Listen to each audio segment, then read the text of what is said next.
दोस्तों इस वीडियो में मैं आप लोगों को एंसिबल के बारे में बताऊंगा और ये एक्चुअली बहुत दिनों से मेरे चैनल के ऊपर मेरे काफ़ी सारे व्यूअर्स इसके ऊपर एक वीडियो बनाने के लिए रिक्वेस्ट कर रहे थे और यहाँ पे मैं जो बिगिनर्स हैं उनके लिए ये वीडियो बना रहा हूँ, तो इसलिए ये वीडियो थोड़ा लंबा बन सकता है और यहाँ पे मैं थियोरेटिकल एज वेल एज जो प्रैक्टिकल पार्ट है दोनों के ऊपर फोकस करूँगा। एंड जो मोस्ट इम्पोर्टेंट पार्ट है, एंसिबल आपका जॉब अपॉर्चुनिटी को एनहेंस करेगा, क्योंकि यहाँ पे naukri.com का ये जो पेज है इसके ऊपर जैसे कि आप देख सकते हैं TCS इन्फोसिस जैसे कंपनीज जो हैं वो एंसिबल स्किल सेट्स वाले जो रिसोर्सेस हैं उनके लिए यहाँ पे रिक्वायरमेंट ऑलरेडी डाल के रखे हैं। ठीक है, और यहाँ पे देखिए ये लेटेस्ट है, 2 दिन पहले का है, कुछ आवर्स पहले का है। तो अभी मैं कुछ डायग्राम्स के हेल्प से आप लोगों को बताता हूँ एंसिबल क्या है, वो कैसे काम करता है, इसके जो एडवांटेजेस हैं, एंड बाद में मैं आप लोगों को दिखाऊंगा कैसे आप इसको यूज़ कर सकते हैं एंड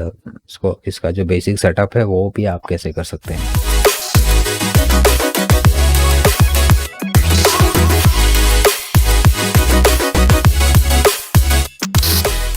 अगर आपको इस वीडियो के किसी पर्टिकुलर सेक्शन को देखना है तो वीडियो का जो स्क्रब बार है उसको यूज़ करके आप उस सेक्शन तक नेविगेट कर सकते हैं। ओके, तो एंसिबल के बारे में बताने से पहले मैं एक बेसिक सा सिनेरियो में आपके साथ डिस्कस कर लेता हूँ, तो उससे आप लोगों को समझने में आसानी होगी कि एंसिबल क्या है, एंसिबल क्यों इतना ज़्यादा इम्पोर्टेंट है। ठीक है, तो मान लीजिए ये आपके पास एक सर्वर है, डीबी सर्वर है, जिसके ऊपर आप लोगों को माइस्क्यूएल या फिर कोई भी दूसरा डेटाबेस मैनेजमेंट सिस्टम या फिर डेटाबेस सर्वर आप लोगों को इंस्टॉल करना है। तो ये आप आराम से आप इसके अंदर कर सकते हैं। आपके पास मान लीजिए 2 सर्वर्स हैं, तो यहाँ पे भी इतना ज़्यादा कोई दिक्कत नहीं आएगा। पहले एक एक करके आप 2 सर्वर में इसको आप इंस्टॉल कर सकते हैं, लेकिन दिक्कत तब आएगा जब आपके पास ज़्यादा नंबर ऑफ सर्वर्स होंगे। जैसे कि मान लीजिए यहाँ पे मैंने 7 तक हो सकता है या फिर उससे भी ज़्यादा 20 तक अगर सर्वर्स होंगे, तो यहाँ पे 20 नंबर ऑफ सर्वर्स के अंदर आपको सेम चीज़ करना है। आपको रिपोजिटरीज बनाने हैं, उसके बाद उसके अंदर सॉफ्टवेयर डेटाबेस का जो सर्वर है वो इंस्टॉल करना है। उसके बाद अगर जो नेटवर्क कॉन्फ़िगरेशंस है वो सब करना है। तो ये क्या होता है, ये बहुत ही ज़्यादा एफर्ट वाला काम हो जाता है। तो यहाँ पे गलती होने के चांसेस ज़्यादा हो जाते हैं, क्योंकि ह्यूमन एफर्ट जितना ज़्यादा होता है उतना ज़्यादा गलती होने के चांसेस ज़्यादा होते हैं। एंड ये जो है ये एक प्रैक्टिकल प्रॉब्लम है, इसको मैंने भी फेस किया है। मैं अपने एक्सपीरियंस से बता रहा हूँ।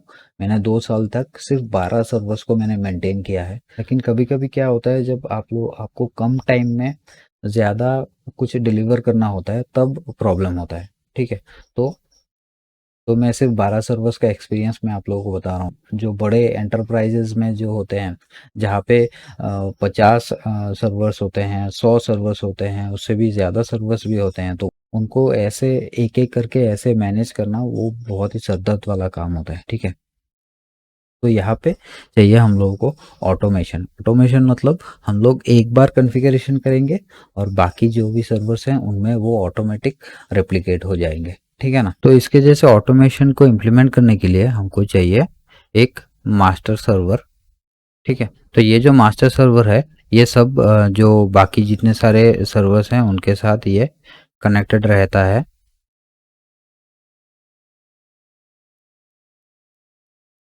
ठीक है, तो यहाँ पे क्या होता है, उसके बाद ये जो मास्टर सर्वर है इसके अंदर हम लोग कोई भी कॉन्फ़िगरेशन जो है उसको यहाँ पे हम लोग इम्प्लीमेंट करेंगे, वो सारा कॉन्फ़िगरेशन ये जो बाकी जो सर्वर्स हैं उनमें वो इम्प्लीमेंट हो जाएगा।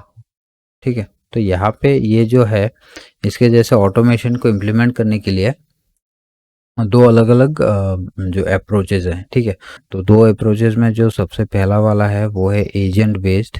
तो एजेंट बेस्ड सिस्टम में क्या होता है, जो सर्वर्स होते हैं, मतलब जो ग्रुप ऑफ सर्वर्स होते हैं जिनके ऊपर हम लोगों को जो कॉन्फ़िगरेशंस एंड जो भी चीज़ें हैं उनको इम्प्लीमेंट करना होता है, उनके ऊपर एक एजेंट को डिप्लॉय करना होता है। ठीक है, तो सब में एक एजेंट रहेगा। ठीक है, तो यहाँ पे ये जो एजेंट है, एजेंट का काम ऐसा होता है कि हर एक इंटरवल के बाद वो चेक करता है सर्वर के ऊपर कोई नया कॉन्फ़िगरेशन आया है कि नहीं। तो अगर उसको कॉन्फ़िगरेशन मिलता है तो उसको वो यहाँ पे डाउनलोड करके जो सिस्टम है, सिस्टम के अंदर उस कॉन्फ़िगरेशन को अप्लाई कर देता है। तो ठीक है, तो यहाँ पे एक पुल मैकेनिज्म यूज होता है। तो पुल मैकेनिज्म में क्या होता है, जो सर्वर्स होते हैं, ये जो सर्वर्स होते हैं या फिर जो ग्रुप ऑफ सर्वर्स होते हैं, वो जो मास्टर सर्वर है, मास्टर सर्वर से कॉन्फ़िगरेशंस या फिर जो भी इंस्ट्रक्शंस हैं उनको वो पुल करके, मतलब डाउनलोड करके अपने ऊपर वो अप्लाई करता है। ठीक है। और जो सेकंड है वो है, आप लोग गैस कर सकते हैं, वो है एजेंट लेस। ठीक है, जिसमें कोई भी एजेंट नहीं रहता है। और ये जो है, यहाँ पे क्या होता है, यहाँ पे जो मास्टर सर्वर है, ठीक है, जो मास्टर सर्वर है वो कॉन्फ़िगरेशंस को पुश करता है। ठीक है, जो भी क्लाइंट सिस्टम्स हैं या फिर जो भी क्लाइंट सर्वर्स हैं, सब में वो पुश करता है। तो ठीक है, तो ये यहाँ पे एक्चुअली पुश मैकेनिज्म पे के ऊपर चलता है। ठीक है, तो ये एजेंट लेस का कंसेप्ट है। तो एंसिबल जो है वो पुश मैकेनिज्म के ऊपर काम करता है। एंड अगर आप सोच रहे हैं कि ये जो एंसिबल है ये कितना ट्रस्ट वर्दी है, तो यहाँ पे आप देख सकते हैं ये रेड हैट का प्रोडक्ट है। तो ये रेड हैट कितना ट्रस्ट वर्दी है वो मैं यहाँ पे बताना ज़रूरी नहीं समझता हूँ। आग बंद करके इसके ऊपर आप ट्रस्ट कर सकते हैं, इसको आप यूज़ कर सकते हैं। तो यहाँ पे हम लोगों को जो मास्टर सर्वर है, मास्टर सर्वर के अंदर एंसिबल को इंस्टॉल करना है। उसके बाद यहाँ पे वो जो कॉन्फ़िगरेशंस हम लोग यहाँ पे बनाएंगे, सारे कॉन्फ़िगरेशंस को वो पुश करेगा जो बाकी जो क्लाइंट्स सिस्टम्स हैं उनके अंदर। जो एजेंट बेस्ड जो सिस्टम्स होते हैं उनका सबसे बड़ा डिसएडवांटेज ये होता है, एटलीस्ट वंस आप लोगों को जो भी यहाँ पे जो भी क्लाइंट सिस्टम्स रहेंगे सब में आपको जाना पड़ेगा, वहाँ पे आप लोगों को एजेंट इंस्टॉल करना पड़ेगा। तो मान लीजिए सर्वर का ग्रुप है, पहले आपके पास 20 सर्वर्स थे, उसके बाद यहाँ पे और भी 10 सर्वर्स ऐड हुए हैं, तो वो जो 10 एडिशनल सर्वर्स हैं उनके ऊपर फिर से आप लोगों को एजेंट जाके उसके ऊपर इंस्टॉल करना पड़ेगा। ठीक है, तो ये मतलब एटलीस्ट वंस सबके ऊपर आप लोगों को जाके एजेंट को इंस्टॉल करना है। लेकिन एंसिबल के केस में वो नहीं चाहिए। एंसिबल के केस में आपको, आप जितना भी सर्वर्स हैं उनको आप ऐड कीजिए, सिर्फ एंसिबल का जो इन्वेंटरी है, इन्वेंटरी के अंदर आपको उसको ऐड करना है। उसके बाद आप कॉन्फ़िगरेशंस को वहाँ से, जो मास्टर सर्वर है, मास्टर सर्वर से आप पुश कर सकते हैं। ठीक है, तो ये एंसिबल का सबसे बड़ा एडवांटेज है। तो यहाँ पे एंसिबल जो कॉन्फ़िगरेशंस या फिर जो भी इंस्ट्रक्शंस हैं उनको पुश करने के लिए एसएसएच कनेक्शन को वो यूज़ करता है। तो एसएसएच जो है, एसएसएच एक बहुत ही सिक्योर सा कनेक्शन है, सिक्योर सा मतलब सिक्योर एनक्रिप्टेड कनेक्शन होता है। तो ये बहुत ही सेफ रहता है। तो अगर आप लोगों को एसएसएच के बारे में नहीं पता है, तो एसएसएच के ऊपर मैंने ऑलरेडी एक वीडियो बनाया है, उस वीडियो का लिंक आप लोगों को ऊपर कार्ड में मिल जाएगा, वहाँ से आप उस वीडियो को देख सकते हैं। तो यहाँ पे और एक इम्पोर्टेंट चीज़ मैं आप लोगों को बताना चाहूँगा, यहाँ पे ये जो एंसिबल है, एंसिबल सिर्फ सर्वर्स के लिए ही मतलब बनाया नहीं गया है। एंसिबल को यूज़ करके आप नेटवर्क ऑटोमेशन कर सकते हैं। आप क्लाउड में जो है आप अगर एंसिबल का डॉक्यूमेंटेशन देखेंगे, उसके ऊपर बहुत सारे जो इंफ्रास्ट्रक्चर्स हैं उनका यहाँ पे सपोर्ट है। जैसे कि फॉर एग्जांपल आप नेटवर्क ऑटोमेशन को ले सकते हैं। नेटवर्क ऑटोमेशन मतलब अगर आप किसी बड़े नेटवर्क को मैनेज करना चाहते हैं, तब भी आप एंसिबल को यूज़ करके नेटवर्क के ऊपर अवेलेबल जो भी राउटर्स एंड स्विचेस हैं उनको आप मैनेज कर सकते हैं। तो एंसिबल कैसे काम करता है, मतलब एंसिबल का सेटअप करने के लिए हम लोगों को जो चीज़ें चाहिए होंगी वो उनके बारे में मैं थोड़ा आप लोगों को बता देता हूँ। तो सबसे पहला चीज़ हम लोगों को चाहिए होगा वो है इन्वेंटरी। ठीक है, तो इन्वेंटरी के अंदर एक्चुअली ये जो जितने सारे हमारे सर्वर्स या फिर जो भी डिवाइसेस हैं उनका हम लोगों को यहाँ पे एक लिस्ट यहाँ पे बनाना पड़ेगा। ठीक है, तो यहाँ पे ये जो है, यहाँ पे जो हमारे सर्वर्स हैं, जैसे कि यहाँ पे S1 है, S1 का हमको यहाँ पे आईपी एड्रेस यहाँ पे स्पेसिफाई करना है। तो यहाँ पे सिमिलरली हम लोग जो S7 है, S7 तक जो भी डिवाइसेस हैं उनके आईपी एड्रेसेस को यहाँ पे इन्वेंटरी के अंदर हम लोग एंटर करना पड़ेगा। ठीक है, उसके बाद जो नेक्स्ट चीज़ है वो है प्ले बुक्स। तो प्ले बुक्स में क्या होता है, प्ले बुक्स में जो इंस्ट्रक्शंस हैं, मतलब जो भी वो टास्क है जिनको हमको परफॉर्म करना होता है, वो हम लोगों को यहाँ पे प्ले बुक्स में डालना पड़ेगा। तो प्ले बुक्स में जैसे कि जो भी टास्क्स होते हैं, जो भी इंस्ट्रक्शंस होते हैं, उनको बोला जाता है प्लेज। ठीक है। तो बाद में हम लोगों को एंसिबल का जो फ्रेमवर्क है उसको हम लोगों को बताना पड़ेगा कौन से सर्वर ग्रुप के अंदर, मतलब कौन से इन्वेंटरी के अंदर कौन सा प्ले या फिर कौन से प्ले बुक को हम लोग एग्जीक्यूट करना चाहते हैं। तब क्या होगा, यहाँ पे जितने सारे सर्वर्स हैं, जैसे कि मान लीजिए यहाँ पे डेटाबेस के लिए हम लोगों ने ये सर्वर का यहाँ पे ग्रुप बनाया है 7 सर्वर। तो अभी जब हम लोग किसी प्ले बुक को एग्जीक्यूट करेंगे किसी सर्वर ग्रुप के ऊपर, तो वो सारे सर्वर्स के ऊपर यहाँ पे प्ले बुक के अंदर जितने सारे प्लेज हैं, मतलब जितने सारे टास्क हैं, वो सारे सारे सर्वर्स के ऊपर एग्जीक्यूट होंगे। ठीक है। तो ये एट अ टाइम सारे सर्वर्स में सिमिलर टाइप का कॉन्फ़िगरेशन अप्लाई होगा। ठीक है। तो ऐसे एंसिबल काम करता है। तो अभी जब हम लोग प्रैक्टिकली इसको देखेंगे तब ये हम और भी क्लियर हो जाएगा। ठीक है। तो यहाँ पे प्लेबुक का कंसेप्ट ऐसा है कि प्लेबुक आप सेव करके रख सकते हैं और बाद में आप कभी भी सेम प्लेबुक को यूज़ करके किसी दूसरे सर्वर ग्रुप के ऊपर या फिर सेम सर्वर ग्रुप के ऊपर भी आप इसको एग्जीक्यूट कर सकते हैं। ठीक है। तो ये क्या होता है, ये रीयूजेबिलिटी के लिए ये बहुत ही अच्छा होता है। तो अगर आप लोगों को कोई टेम्पररी कमांड चलाना है, जैसे कि वन टाइम सिर्फ एक बार के लिए चलाना है, इसके लिए आप एडहॉक कमांड्स को भी आप यूज़ कर सकते हैं। तो एडहॉक कमांड्स को एग्जीक्यूट करने के लिए आप लोगों को प्लेबुक में नहीं जाना है, प्लेबुक नहीं लिखना है पूरा। आप लोगों को आप डायरेक्ट कमांड को एग्जीक्यूट कर सकते हैं जो भी सर्वर्स हैं या फिर जो भी सर्वर ग्रुप है उनके ऊपर। ठीक है। तो यहाँ पे जो एंसिबल है उसको दिखाने के लिए मैं यहाँ पे ये मेरा एक ये वर्चुअल मशीन है उसको मैं यूज़ कर रहा हूँ। तो ये एंसिबल का ये एंसिबल सर्वर, मतलब जो मास्टर सर्वर है, मास्टर सर्वर की तरह ये एक्ट करेगा। तो इसका मैं आप लोगों को आईपी एड्रेस में यहाँ पे आप लोगों को दिखा देता हूँ। ठीक है। तो यहाँ पे देखिए, जैसे कि आप देख सकते हैं इसका आईपी एड्रेस क्या है। इसका आईपी एड्रेस है 192.168.10.110। ठीक है। तो ये है सर्वर का आईपी एड्रेस। ठीक है। एंड यहाँ पे ये जो मेरा लैपटॉप है, लैपटॉप के ऊपर यहाँ पे दो अलग अलग वर्चुअल मशीन्स को मैंने चला के रखे हैं, जैसे कि आप देख सकते हैं। तो यहाँ पे मैं दोनों का यहाँ पे आप लोगों को कॉन्फ़िगरेशन दिखा देता हूँ जो आईपी एड्रेसेस हैं।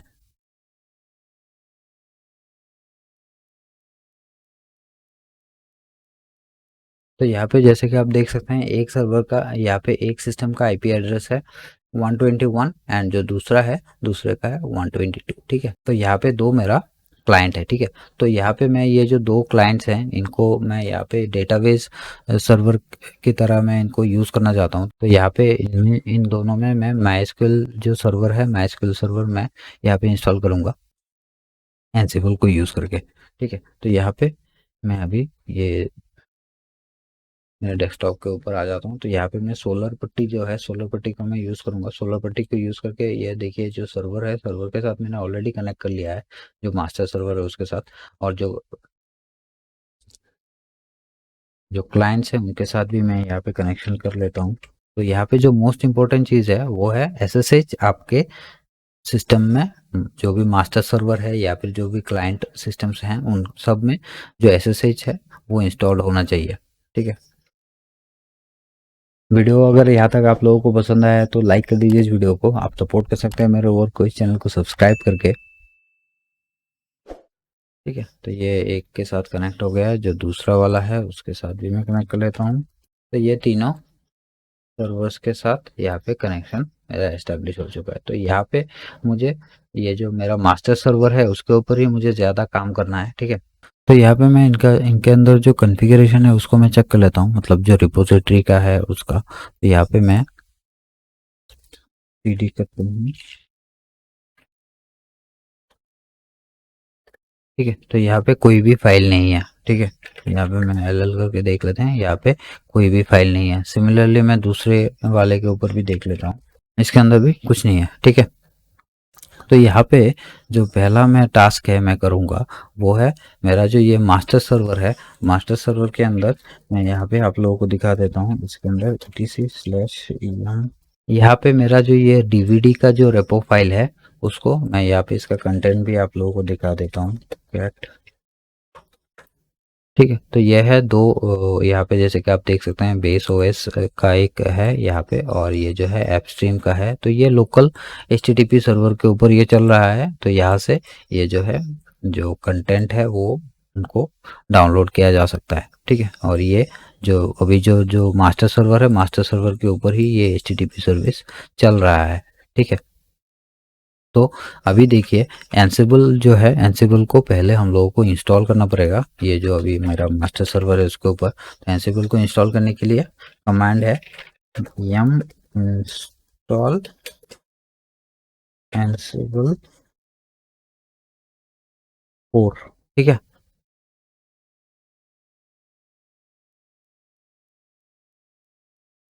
तो यहाँ पे देखिए ये यहाँ पे यस करना है। तो यहाँ पे पाइथन देखिए जैसे कि ये यहाँ पे इंस्टॉल हो रहा है, और ये जो एक्चुअली मैं आप लोगों को बताना भूल गया, एंसिबल जो है वो पाइथन बेस्ड है। इसके लिए यहाँ पे पाइथन भी चाहिए होगा इसके लिए, इसको चलाने के लिए। ठीक है, तो यहाँ पे ये इंस्टॉल हो चुका है। क्लियर कर लेता हूँ स्क्रीन को। यहाँ पे अभी हम लोगों को जो पहला चीज है, जैसे कि मैंने आप लोगों को पहले भी बताया है, तो यहाँ पे पहले हम लोगों को इन्वेंट्री बनाना पड़ेगा। तो इन्वेंट्री के लिए यहाँ पे कहाँ पे बनाना है वो मैं अभी आप लोगों को बताता हूँ। यहाँ पे cd करेंगे, कहाँ पे /etc/ansible का डायरेक्टरी यहाँ पे हम लोगों को मिल जाएगा। तो यहाँ पे ls करेंगे, तो यहाँ पे देखिए ये जो होस्ट फाइल है इसके अंदर हम लोगों को जो इन्वेंटरी है उसका एंट्री डालना पड़ेगा। मतलब जो भी हमारे सर्वर्स हैं उनका जो इन्फॉर्मेशन है वो, मतलब जो कम्युनिकेट करने के लिए जो भी इंफॉर्मेशन है वो यहाँ पे हम लोगों को डालना पड़ेगा। ठीक है, तो यहाँ पे मैं वी आई एडिटर को यूज करता हूँ। वी आई, आप नैनो एडिटर या फिर किसी दूसरे एडिटर को भी यूज कर सकते हैं। तो यहाँ पे मैं वी आई एडिटर को, आप लोगों के लिए मैं यहाँ पे वी आई एडिटर को यूज कर रहा हूँ। आप लोगों को भी आ जाएगा कैसे वी आई एडिटर को आप यूज कर सकते हैं। ठीक है, तो यहाँ पे देखिए ये यहाँ पे ओपन हो चुका है, और यहाँ पे बहुत सारे जैसे कि आप देख सकते हैं एग्जाम्पल्स भी यहाँ पे दिया हुआ है। ठीक है, तो यहाँ पे मैं अपना, तो पहले हम लोग यहाँ पे आई, तो ये यहाँ पे अभी हम लोगों को इंसर्ट मोड में जाना है, तो इसके लिए आई में प्रेस करना है। ठीक है, तो यहाँ पे देखिए नीचे इंसर्ट का यहाँ पे आ चुका है, तो ये अभी इंसर्ट मोड में है। यहाँ पे अभी हम लोग जो भी कुछ चाहिए हम लोग यहाँ पे टाइप कर सकते हैं। ठीक है, तो यहाँ पे जो ग्रुप है, पहले ग्रुप को डिफाइन करना है। तो ग्रुप के लिए हम लोगों को यहाँ पे स्क्वायर ब्रैकेट को स्टार्ट करना है। उसके बाद ग्रुप का नाम, यहाँ पे आप कोई भी नाम डाल सकते हैं अपने हिसाब से। ठीक है, तो यहाँ पे मैं डीवी सर्वर्स, ठीक है, डीवी सर्वर्स का मैं यहाँ पे ग्रुप का नाम डाल दिया। डालने के बाद यहाँ पे हम लोगों को जो आईपी एड्रेसेस हैं, जो सर्वर्स हैं उनके जो आईपी एड्रेसेस हैं उनको यहाँ पे स्पेसिफाई करना है। ठीक है, तो यहाँ पे ये स्टैटिक इन्वेंटरी मैंने डाला है। यहाँ पे डायनामिक इन्वेंटरी भी डाला जा सकता है।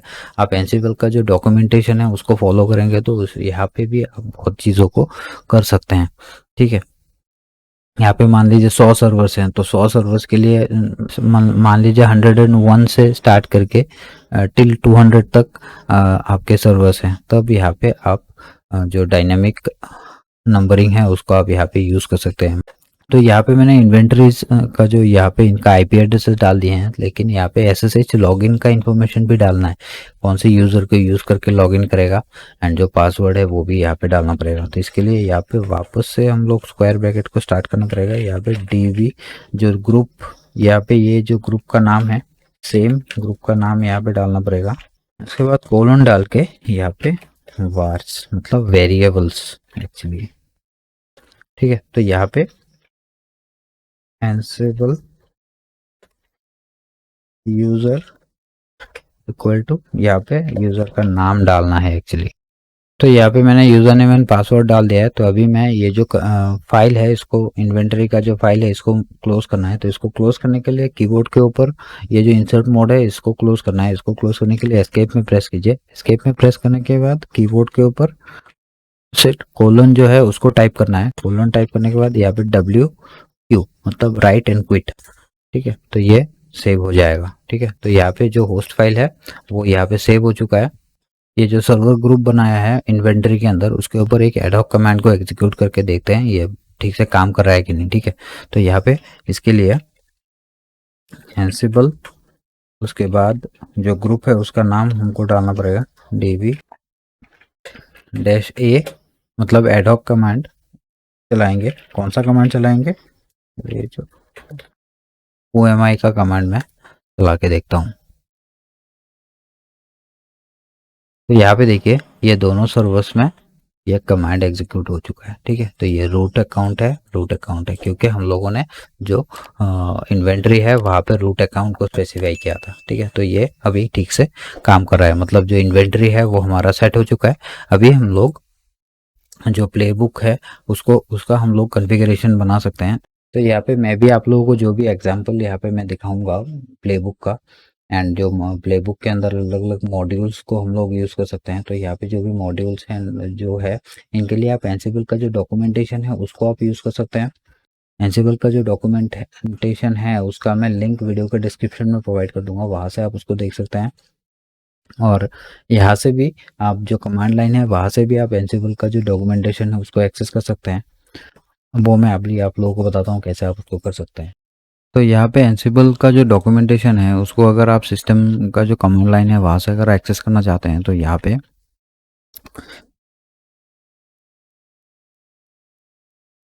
Ansible doc dash list command को अगर आप चलाएंगे, मतलब डैश एल कमांड को अगर आप चलाएंगे, यहाँ पे जो सिस्टम मॉड्यूल्स हैं वो सारे यहाँ पे लिस्ट हो जाएंगे। तो यहाँ से आप कोई भी सिस्टम मॉड्यूल का के ऊपर आप अगर आप हेल्प लेना चाहते हैं तो हेल्प यहाँ पे से आप देख सकते हैं। तो यहाँ पे मान लीजिए मैं सर्विस जो कमांड है, सर्विस जो मॉड्यूल है उसके बारे में मैं जानना चाहता हूँ। तो यहाँ पे एंसिबल डैश डॉक, यहाँ पे सर्विस जो मॉड्यूल का नाम यहाँ पे आप डालेंगे तो यहाँ पे उस मॉड्यूल के ऊपर ये पूरा हेल्प इंफॉर्मेशन आप लोगों को यहाँ पे दिख जाएगा। ठीक है, यहाँ पे बहुत ही अच्छी तरह से ये यहाँ पे डिस्क्राइब किया गया है।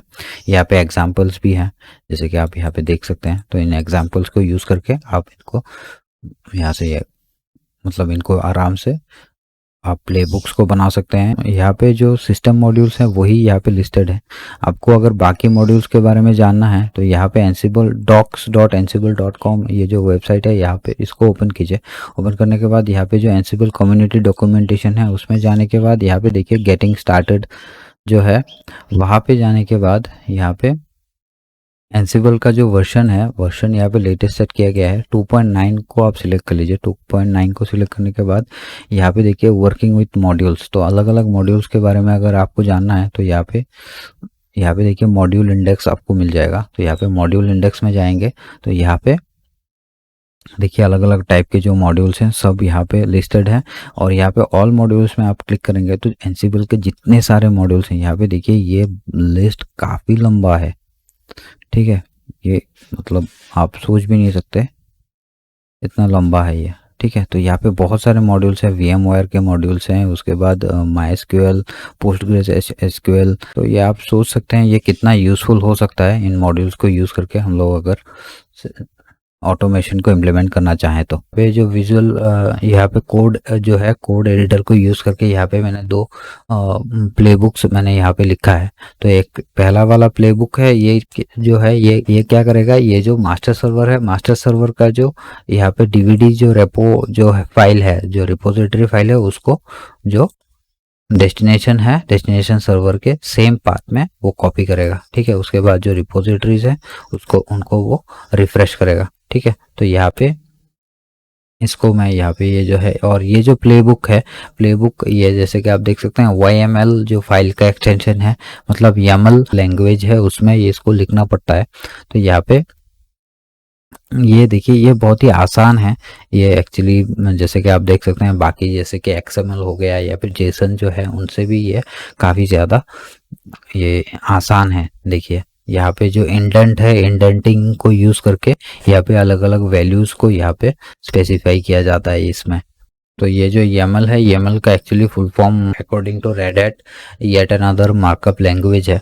तो यहाँ पे YAML को यूज़ करके ये जो प्ले बुक्स हैं इनको हमको लिखना पड़ेगा।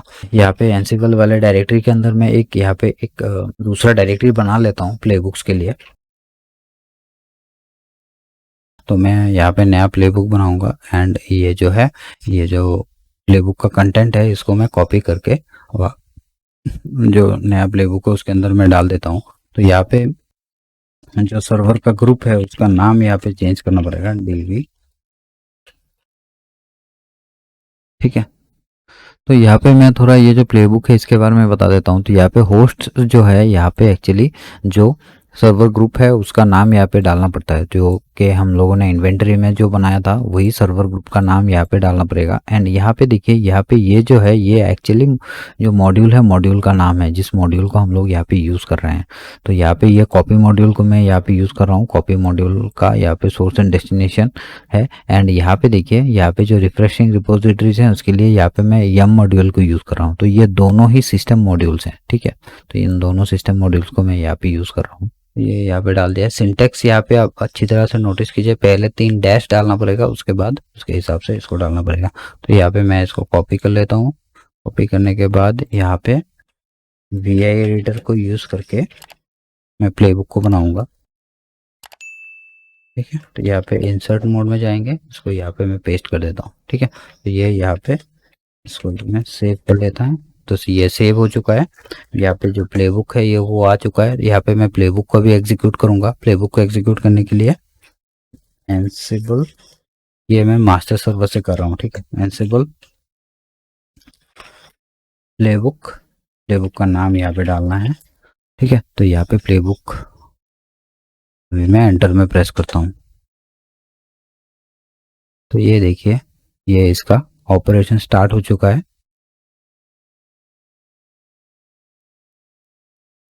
ठीक है। तो यहाँ पे इसने ये कंप्लीट हो चुका है। यहाँ पे देखिए प्ले रिकैप।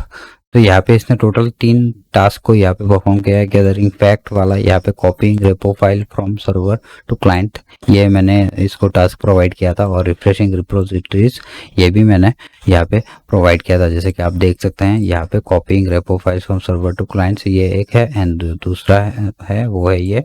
एंड जो गैदरिंग फैक्ट वाला है वो एंसिबल खुद से ये टास्क परफॉर्म करता है। तो तीनों टास्क इसने परफॉर्म कर लिया है। यहाँ पे चेंजेस 1, ये इसने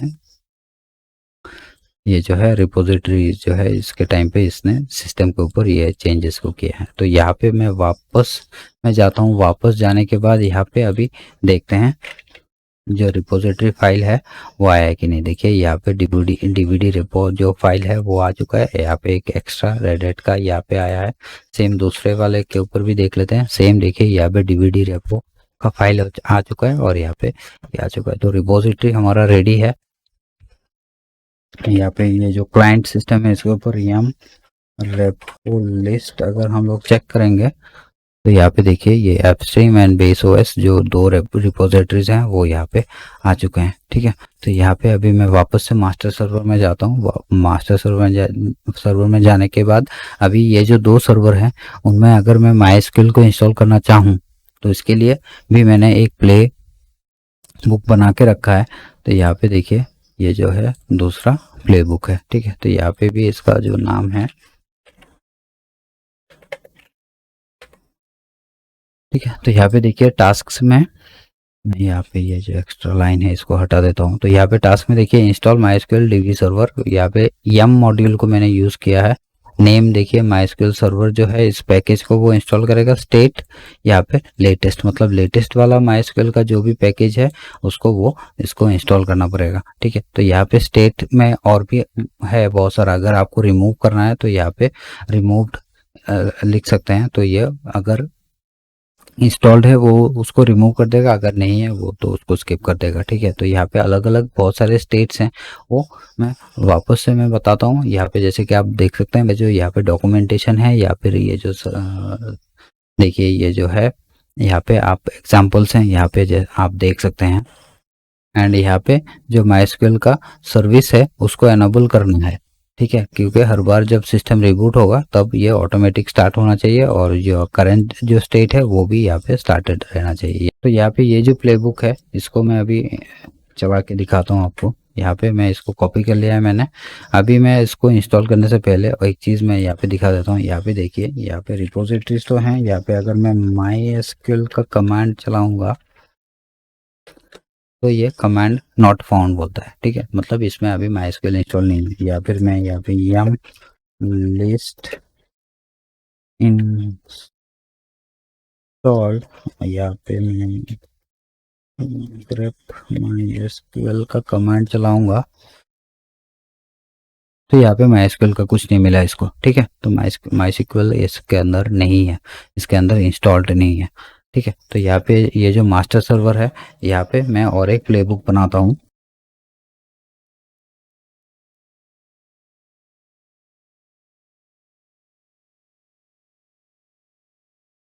तो इसको मैंने सेव कर दिया है। सेव करने के बाद यहाँ पे देखिए ये अभी, तो ये अभी यहाँ पे हमारे पास 2 प्लेबुक्स हैं, ठीक है। तो यहाँ पे जो नेक्स्ट ये जो प्लेबुक है इसको मैं अभी एग्जीक्यूट करता हूँ। Ansible playbook install MySQL। तो ये ज़्यादा टाइम लग सकता है। यहाँ पे अलग अलग सर्वर ग्रुप्स के लिए अलग अलग आप प्लेबुक्स को भी बना सकते हैं। जैसे कि प्लेबुक के ऊपर हम लोगों को जो सर्वर ग्रुप है वो उसको स्पेसिफाई करना होता है, तो वहाँ पे आप डाल सकते हैं। तो यहाँ पे इसका एग्जीक्यूशन स्टार्ट हो चुका है। तो यहाँ पे ये थोड़ा लंबा टाइम ले सकता है। ओके, तो यहाँ पे एंसिबल ने दोनों सिस्टम्स के ऊपर MySQL को इंस्टॉल भी कर लिया है और MySQL का जो सर्विस है उसको भी उसने एनेबल कर दिया है। तो उसको चेक करने के लिए तो यहाँ पे जो दूसरा सिस्टम है अभी इसके ऊपर देखते हैं सेम कमांड को एग्जीक्यूट करके, ठीक है। तो यहाँ पे देखिए ये जो पैकेजेस हैं ये अभी इसके ऊपर इंस्टॉल हो चुके हैं, ठीक है। तो यहाँ पे जो दूसरा सिस्टम है उसके ऊपर भी मैं यहाँ पे मैं MySQL का कमांड एग्जीक्यूट करके देख लेते हैं।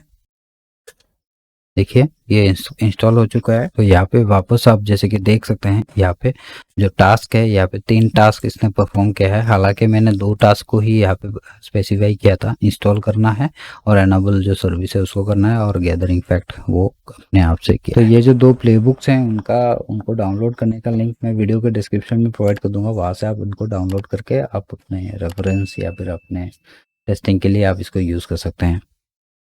तो मैं यहाँ पे आप लोगों को फिर से बताऊंगा। तो ये जो डॉक्यूमेंट है एंसिबल का वो बहुत ही इंपॉर्टेंट है।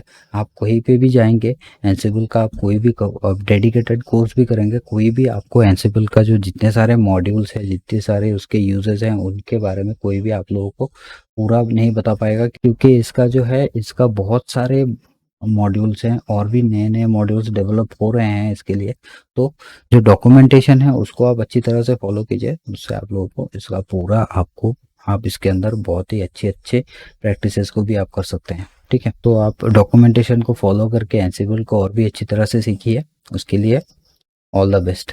एंसिबल में यहाँ पे जो मैं दिखा रहा हूँ ये एक्चुअली एंसिबल का कोर एडिशन है, लेकिन एंसिबल का एक पेड या फिर एक प्रीमियम वर्जन भी है जिसको एंसिबल टावर बोला जाता है। तो ये एंसिबल टावर जो है ये एक्चुअली एक GUI मतलब एक वेब UI बेस्ड है। तो यहाँ पे जो चीज़ हम लोग कमांड को यूज़ करके कर रहे हैं वो सेम चीज़ एंसिबल टावर में GUI मतलब वेब UI को यूज़ करके किया जा सकता है। जैसे कि यहाँ पे देखिए ये जो है यहाँ पे एक वीडियो जैसा, ये वीडियो नहीं है एक्चुअली, ये एक एनिमेशन है।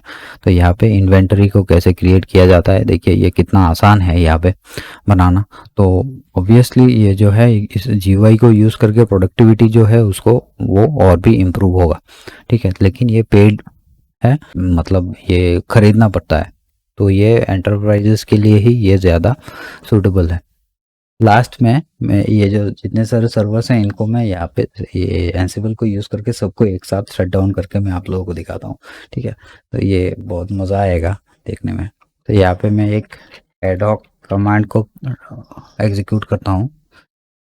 एंसिबल सर्वर ग्रुप का नाम डालना है, एडहॉक कमांड चलाएंगे पावर ऑफ का, ठीक है ठीक है। अगर आपके कमांड के साथ बहुत सारे पैरामीटर्स आप पास करना चाहते हैं तो यहाँ पे आपको कोटेशन भी डाल सकते हैं। कोटेशन डाल के अलग अलग जो पैरामीटर्स हैं या फिर जो अलग अलग ऑप्शन है उनको आप स्पेसिफाई कर सकते हैं, ठीक है। तो यहाँ पे मैं इसको एग्जीक्यूट करता हूँ और मैं यहाँ पे दिखाता हूँ जो वर्चुअल मशीन्स हैं उनके साथ क्या होता है। देखिए ये देखिए एक बंद हो गया, दूसरा भी बंद हो गया, ठीक है। आई होप आप लोगों को ये जो एंसिबल फॉर बिगिनर्स का जो वीडियो है ये आप लोगों को पसंद आया है। यहाँ पे मैंने जो भी चीज़ें आप लोगों को बताए हैं इनके ऊपर आपका कोई भी डाउट है या फिर आप किसी भी दूसरे नई चीज़ के बारे में जानना चाहते हैं तो आप मुझे इस वीडियो के कमेंट सेक्शन में बोल सकते हैं। एज वेल एज मेरा जो टेलीग्राम ग्रुप है वहाँ पे भी आप ज्वाइन करके वहाँ पे भी हम लोग डिस्कस कर सकते हैं। मेरे जो बाकी सोशल्स हैं उनका लिंक यहाँ पे नीचे आप लोगों को मिल जाएगा। अगर आप इनके जैसे वीडियोस को फ्यूचर में भी देखना चाहते हैं तो आप सब्सक्राइब कर सकते हैं क्लिक्स एंड बिट्स को। एडिशनली आप मेरा जो फेसबुक पेज है उसको भी आप लाइक कर सकते हैं।